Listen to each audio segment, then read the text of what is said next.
नमस्कार, मेरा नाम है ओम प्रकाश यादव और आप देख रहे हैं voice of Republic. NDA Bihar में प्रचंड बहुमत से आ गई, इनकी सरकार भी बन गई। नीतीश जी फिर से मुख्यमंत्री पद पर आरूढ़ हो गए। सरकार ने अपना कामकाज संभाल लिया है, सारे मंत्रियों ने अपने विभाग में जाकर प्रभार भी ग्रहण कर लिया है। आज से हम एक कम से कम 4 से 5 एपिसोड की एक श्रृंखला शुरू कर रहे हैं। मेरा उद्देश्य सरकार को कुछ सलाह देना है, कुछ सुझाव देने हैं कि सरकार आई है तो इसके सामने क्या चुनौतियां हैं, उन चुनौतियों को कैसे ये दूर कर सकती है।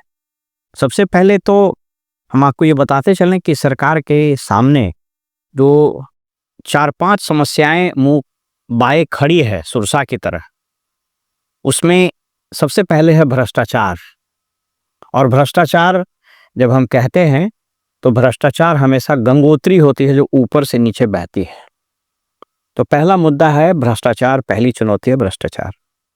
और इसी से संबंधित या इसी से लगा हुआ मुद्दा है गवर्नेंस का, गुड गवर्नेंस का।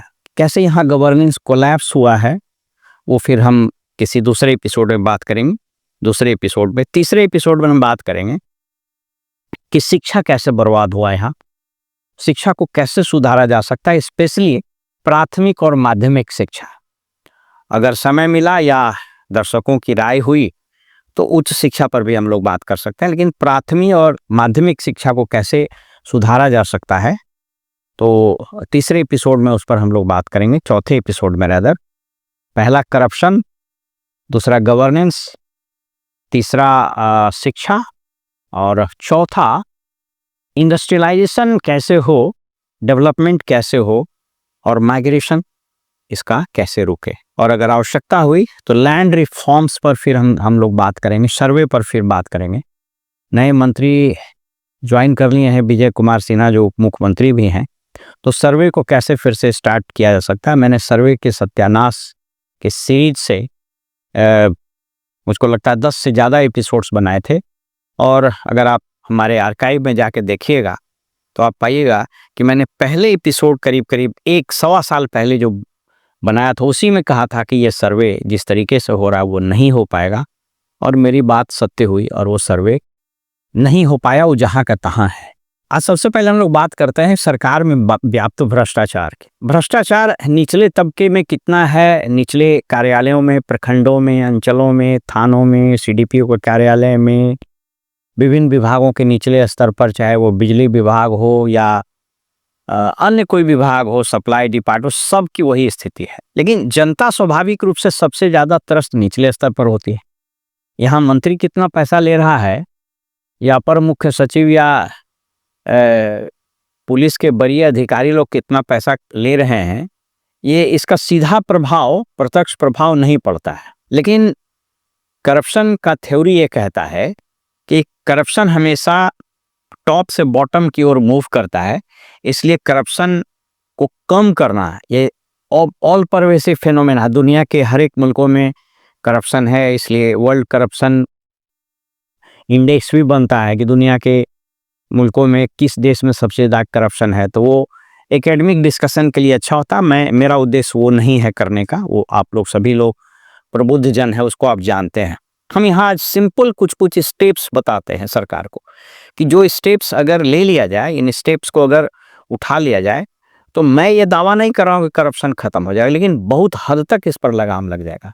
और अब इस सरकार में पिछले कम से कम 10 वर्षों में, 2005 में जब ये सरकार आई तो 5 से 10 या 10 से 14-15 तक मोटे तौर पर ठीक ठाक चली सरकार, लेकिन ये 15 से 25 जो अभी तक हुआ है, इसमें करप्शन के सारे रिकॉर्ड इस सरकार ने तोड़ दिए। ऐसे कारनामे हुए। तो अभी हम बात करते हैं कि ऊपर के लेवल पर करप्शन को 1 से 2 महीने में बहुत हद तक कंट्रोल किया जा सकता है। सबसे पहला स्टेप सरकार को ये उठाना चाहिए कि हर एक विभाग में, और specially general administration department, police department और जो लाइन डिपार्टमेंट है, ग्रामीण विकास विभाग, आपको राजस्व एवं भूमि सुधार विभाग, आपूर्ति विभाग, जिससे आम लोगों का वास्ता होता है।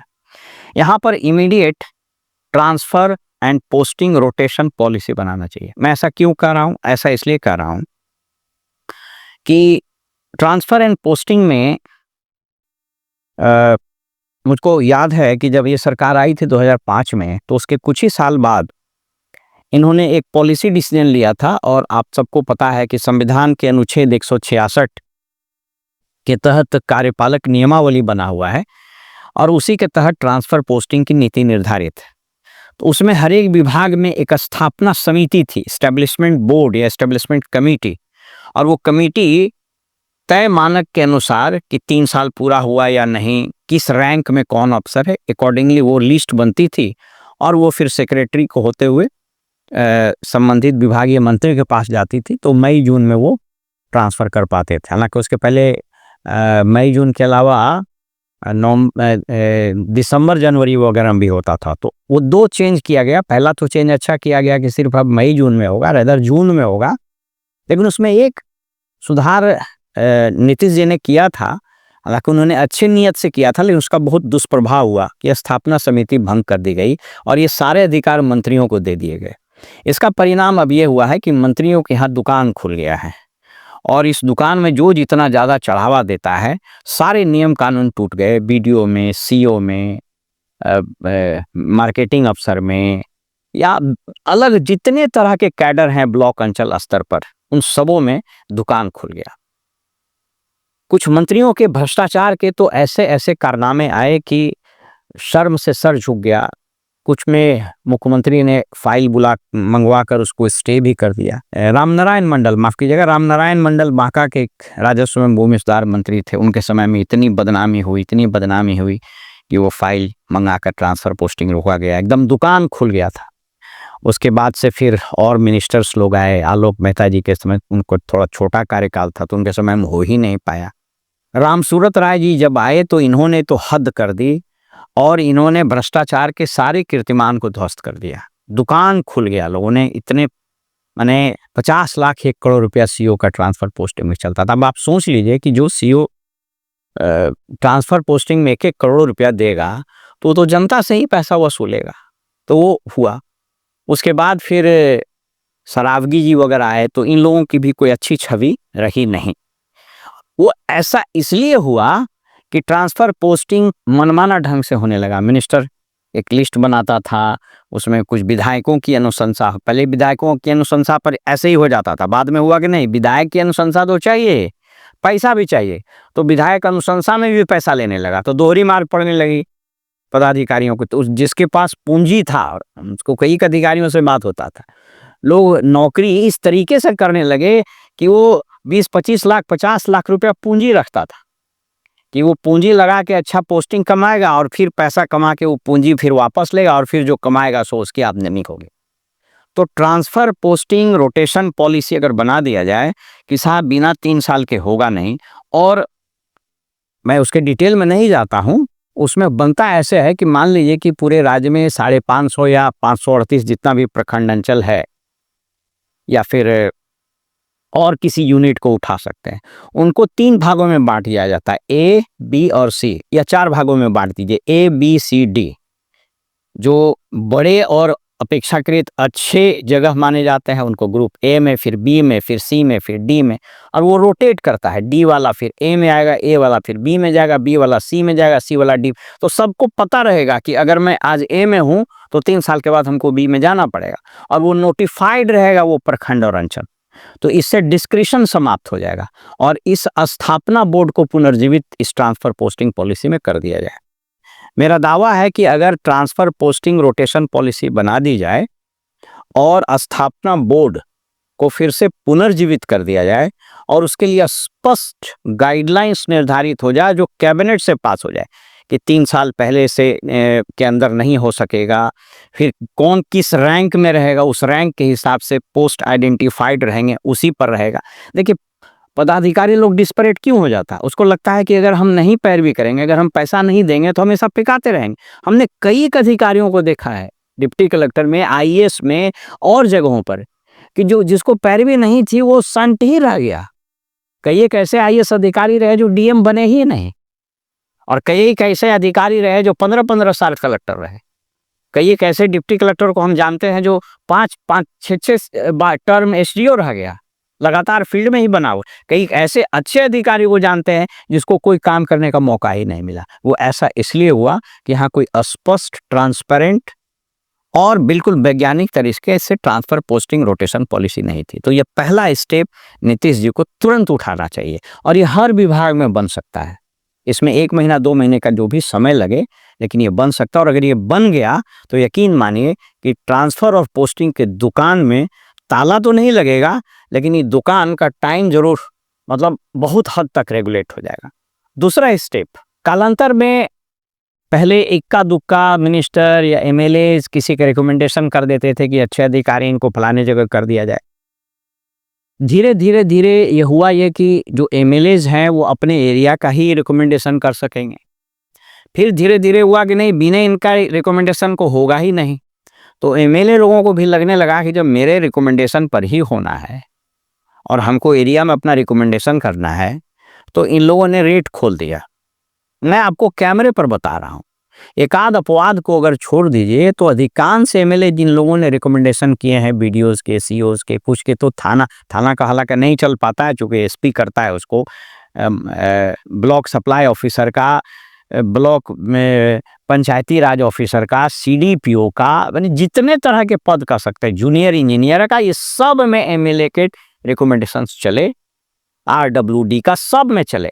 तो एक वो रिकमेंडेशन बगैर पैसा लिए एमएलए नहीं करना है। अब उसके बाद क्या होता है कि उसकी जब पोस्टिंग हो जाती है अधिकारियों की, तो ठेकेदार, एमएलए और उस अधिकारी का एक अनहोली नेक्सस क्रिएट हो जाता है, और ये तीनों मिल करके पैसा लेना शुरू कर देता है। मैं आपको दावे के साथ बता रहा हूं कि बिहार में 90-95% एमएलए अपने क्षेत्र के बीडीओ से, सीओ से, एमओ से, सीडीपीओ से, जूनियर इंजीनियर आदि सबसे मंथली पैसा की उगाही करता है। 2-4-5 को अगर कुछ अच्छे एमएलए है तो छोड़ दीजिए, लेकिन वो मंथली उगाही करता है बकायदा। और ये सब ये सर्वविदित है, हर कोई जानता है, इसमें कहीं कोई रॉकेट साइंस नहीं है।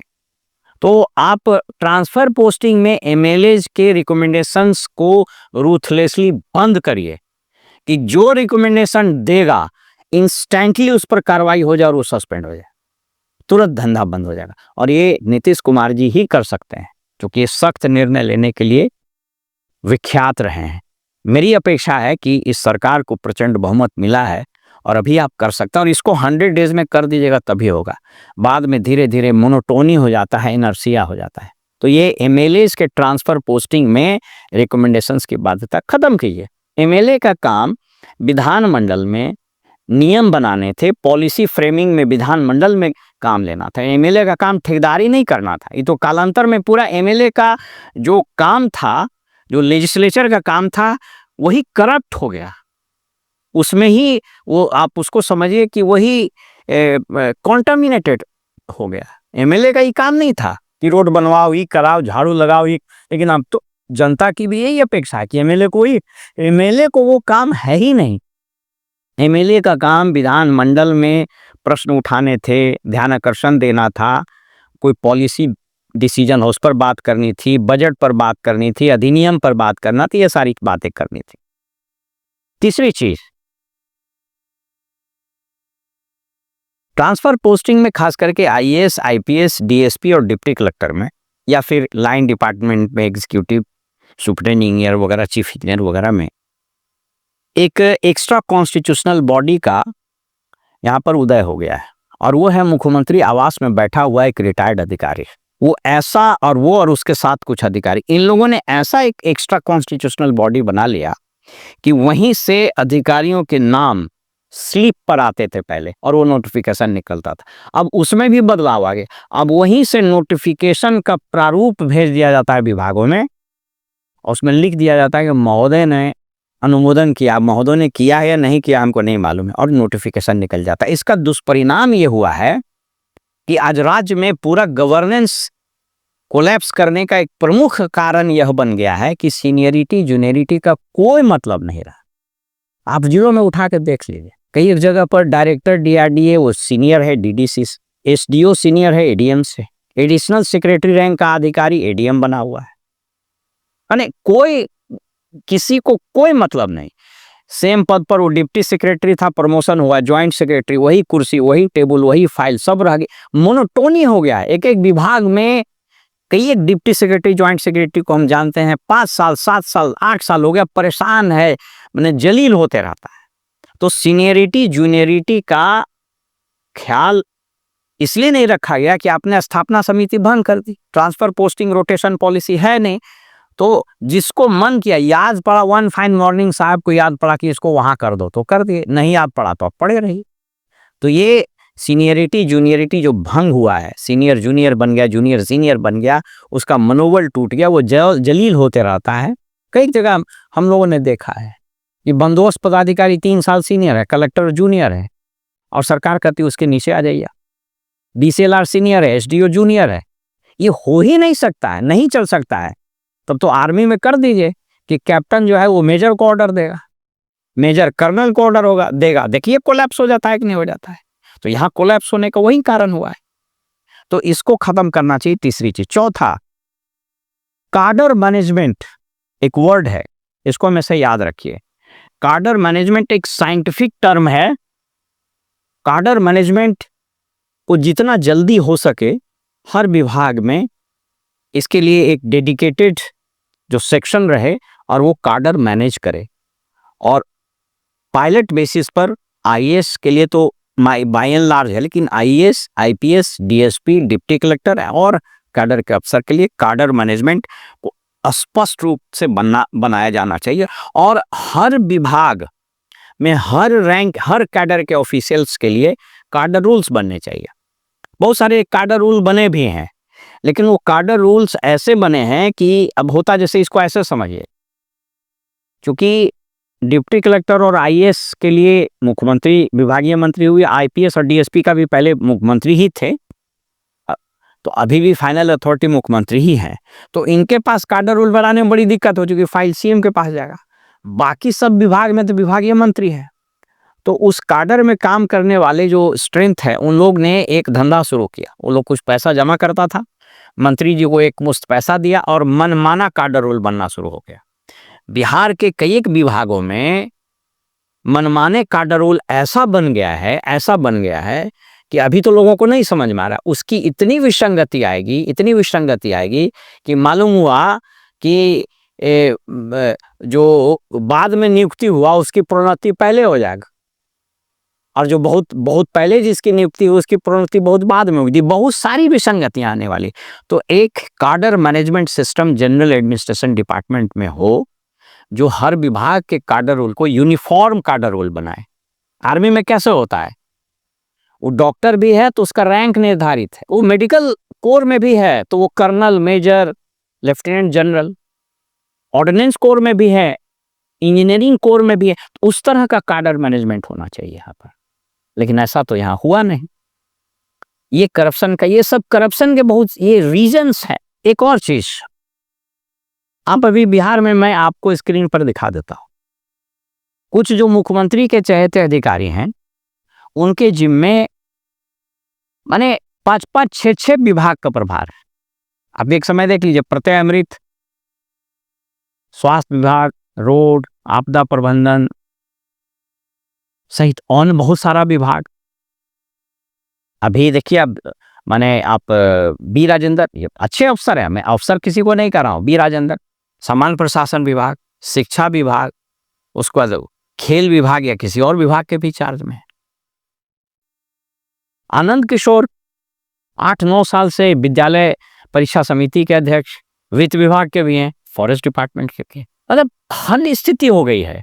एक अधिकारी 4-5 विभाग का प्रभार में है। पंकज कुमार कृषि विभाग अपने एक बहुत बड़ा विभाग है, उसके भी प्रधान सचिव हैं, और उपभोक्ता संरक्षण विभाग के भी प्रधान सचिव हैं। जबकि कुछ ऐसे अधिकारी हैं जिनको कोई काम नहीं। CK अनिल, पता नहीं सरकार क्यों उनसे चिड़ी हुई है। एक तो बहुत देर से उनका प्रोन्नति दिया गया, वो प्रधान सचिव हैं, लेकिन पड़े हुए हैं कहाँ, तो पिछले 8-9 साल से मुझको लगता है कि वो प्लानिंग बोर्ड में परामर्शी के रूप में सड़े हुए। इस तरह से कई एक ऐसे अधिकारी हैं सड़ रहे हैं। इस परिपाटी को बंद करिए तुरंत। इससे एक तरफ मनोबल टूटता है, वो अधिकारी खिन्न होता है, जलील होता है, और दूसरी तरफ उसके मनोबल टूटने के कारण पूरे काडर में एक नेगेटिव वाइब्रेशंस जाता है, भ्रष्टाचार को बढ़ावा मिलता है। क्यों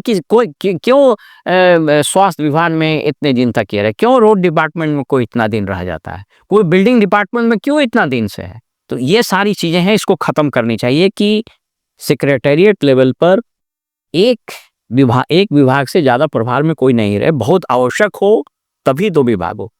कोई आदमी सेक्रेटरी हो गया, उसको इंडिपेंडेंट छोटा ही विभाग दिया जा सकता है। तो ये परिपाटी को खत्म किया जाना चाहिए। भ्रष्टाचार के मूल में यही है, मूल में कुछ लोग स्वास्थ्य विभाग में जमे हुए हैं, स्टेट कैडर के ऑफिसर भी वहीं से रिटायर की। तो जो माल कमाने वाला विभाग में है, घुसा तो घुसा ही हुआ है। एक और सुझाव देता है करप्शन, देखिए कहता है extra ordinary situation demands extra ordinary steps. मुख्यमंत्री के पास अभी अथाह शक्ति आ गई है, प्रचंड बहुमत मिला है, उनके पास पर्याप्त शक्ति। इसको सरकार अगर सुने तो इसका बहुत जबरदस्त प्रभाव पड़ेगा। आप 5 टॉप आईएएस और आईपीएस ऑफिसर्स को उठाइए। टॉप हमेशा कह रहे हैं भ्रष्टाचार ऊपर से नीचे जाता है, नीचे से ऊपर कभी नहीं जाता। और 5 मिनिस्टर्स को उठाइए और उस पर आप इन्वेस्टिगेशन शुरू करा दीजिए, इकोनॉमिक ऑफेंस से या विजिलेंस से, या सीबीआई को ही दे दीजिए या ईडी को ही दे दीजिए।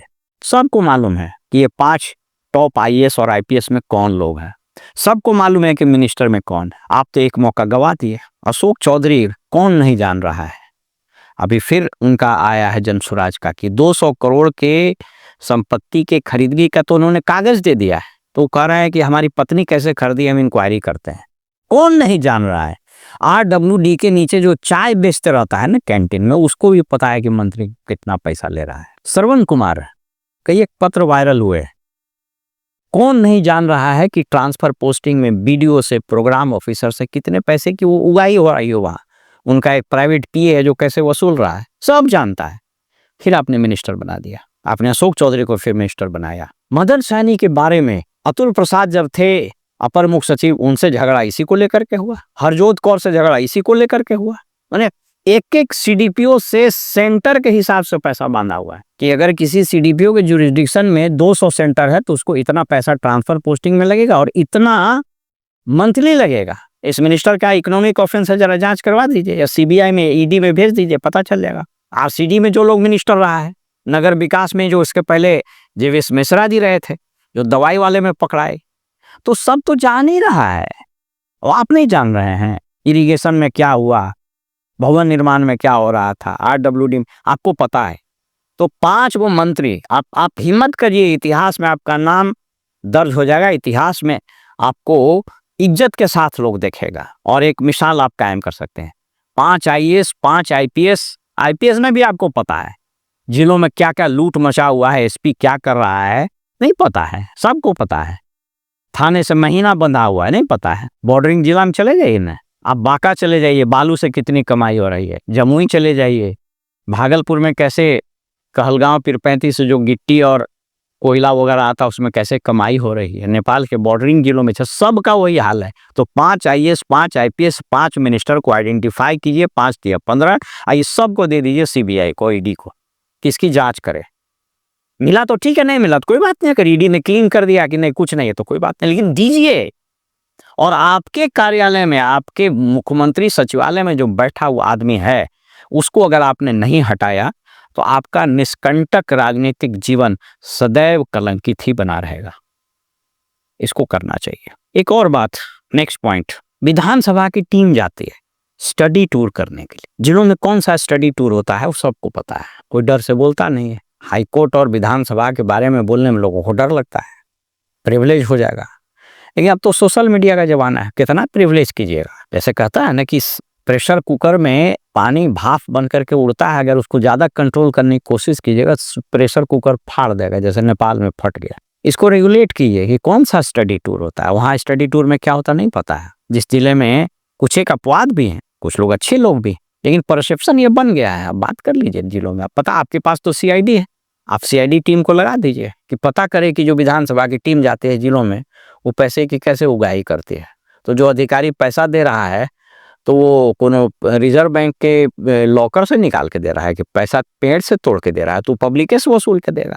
इसको बंद कराना चाहिए या रेगुलेट कराना चाहिए। विधानसभा का ये सब काम नहीं, एक और बड़ी इंपॉर्टेंट चीज आपको बता देता है, लास्ट 4-5 ईयर्स में एक बहुत ही विभत्स ट्रेंड डेवलप कर गया है मंत्रियों में। ये मंत्री जी का टूर प्रोग्राम बनता है, मंत्री जी सचिवालय वहाँ सेक्रेटरी रुकेंगे सर्किट हाउस में, अधिकारियों को ऑफिशियली भी बुलाया जाएगा, फिर अनऑफिशियली भी बुलाया जाएगा। ये मंत्री जी का पूरा प्राइवेट टीम जो है वहाँ पर होगा ही, कलेक्शन एजेंट सब पहले से पहुंचा रहेगा और महीना वसूलने की कार्रवाई शुरू हो गई। आप पता कर लीजिए कि कौन कौन मिनिस्टर आपका फील्ड में जाता है और कैसे वसूली होती है। अब तो वो मैंने हद तो ये हो गई कि ट्रांसफर पोस्टिंग 3 साल में एक बार हुआ, वो ले लिया तो वो तो मान लीजिए गया ही गया। उसके बाद वो मंथली रिन्यूअल होता है। इसके बाद वो मंत्री जी जब भी जाएंगे फील्ड में, पता कर लीजिए प्रखंड में, अंचल में, CDPO का, मार्केटिंग, ब्लॉक सप्लाई अफसर का, पंचायती राज अफसर का, तो अकाउंटेंट, कुछ हमको लोगों ने बताया कि जो पंचायती राज में अकाउंटेंट लोग हैं उन लोगों से पैसा की वसूल हुई है, जो बेचारा अल्प वेतन भोगे। एक वीडियो वायरल हो गया था ग्रामीण विकास मंत्री के बारे में कि स्वच्छता कर्मियों से उन लोगों ने पैसा ले लिया। तो ये तो हद है, आप इसको इमीडिएट बंद कराइए। क्यों मिनिस्टर जाएगा फील्ड में रिव्यू करने के लिए? मिनिस्टर का काम तो ऑफिस का इंस्पेक्शन नहीं करना। एक नया स्टाइल शुरू हो गया कि मिनिस्टर साहब आ रहे हैं, ऑफिस का इंस्पेक्शन करेंगे। ये तो पढ़ लीजिए, board miscellaneous rules of executive business का लिखा है कि मिनिस्टर ऑफिस का इंस्पेक्शन करेगा। अरे भाई, आप मिनिस्टर हैं, आपका काम पॉलिसी बनाना है, आपका काम रूल फ्रेम करना, आपका गाइडलाइंस बनाना है। तो अब तो यहाँ उल्टा हो गया, पॉलिसी बनाता है अधिकारी और मंत्री जी उसको एग्जीक्यूट कराते हैं। ये धंधा बंद कर दीजिए। नीतीश जी आपको बता रहे हैं कि जिलों में प्रभारी सचिव और प्रभारी मंत्री बनाने का जो धंधा है आप इमीडिएट बंद कीजिए। ये लूट का धंधा हो गया। और ये अंततोगत्वा जो ये वसूली का इतना बड़ा जाल अब फैला दिए हैं, 20 सूत्री 25 सूत्री, कुछ नहीं होता है उससे। आप गंगोत्री ऊपर में बंद कीजिए, देखिए कैसे ठीक होता है।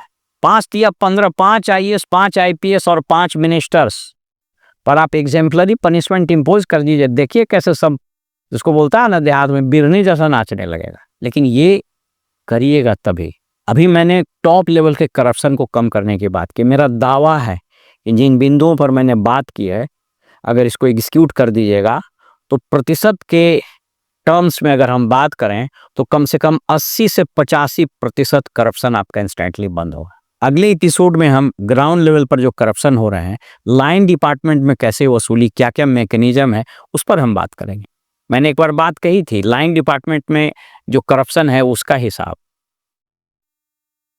फर्ज कीजिए कि कोई एक लाइन डिपार्टमेंट है, वो RWD हो, रोड हो, बिल्डिंग हो, इरिगेशन हो, जो भी हो।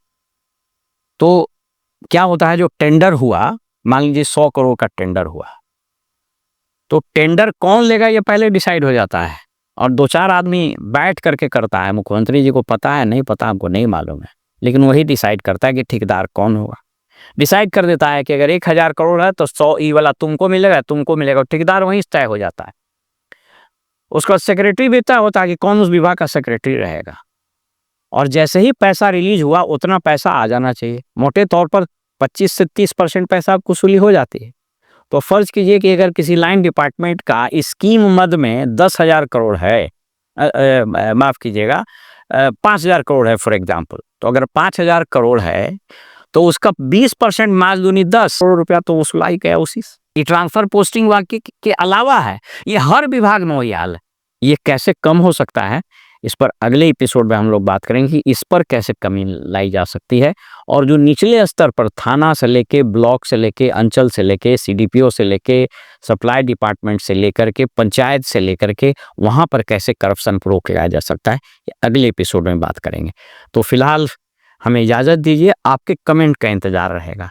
हमने ये एपिसोड शुरू किया है कि सरकार के पास जो 4-5 चुनौतियाँ हैं, 4-5 बड़ी घनघोर समस्याएं जिससे जनता जूझ रही है, उससे निजात कैसे पाए गए। नमस्कार।